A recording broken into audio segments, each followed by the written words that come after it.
कि सत्यनारायण भगवान के प्रसाद वितरण करवाइए। जितने भी माता बहन है प्रसादी लेके ही जाएंगे। जितना जल्दी प्रसाद पहले वितरण करवा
लेकिन हम ना रहबो तो जल्दी करबो हमरा जीजा के बोला दो अरे की कहती रे हां अंदर हरवा जय धनिया अंदर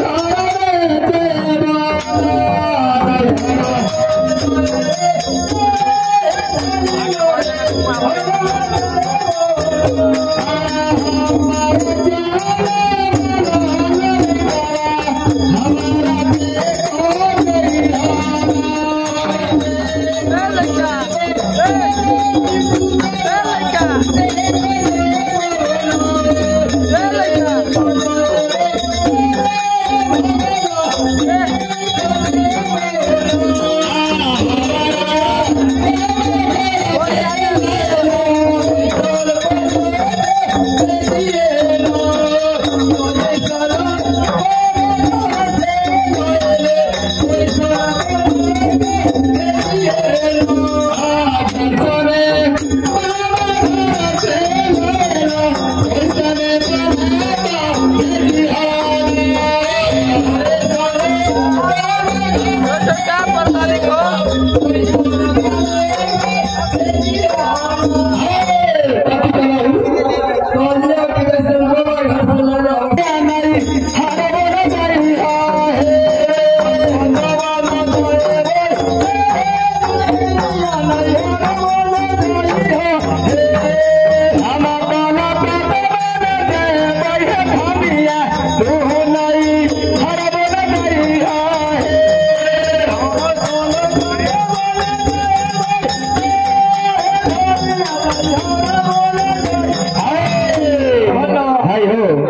राजा दशरथ जी से रानी कौशल्या कही ऐसा मीना अंगना में तुलसी के पेड़ रोपले हथिया तुलसी छुआ में तेरा क्रिया किया हो तब मुन्हर घर में आवे देवो राजा दशरथ जी झूठ बोलत रहलंगा रानी कौशल्या से की कही आए तुलसी छुआईते तुलसी छुआईते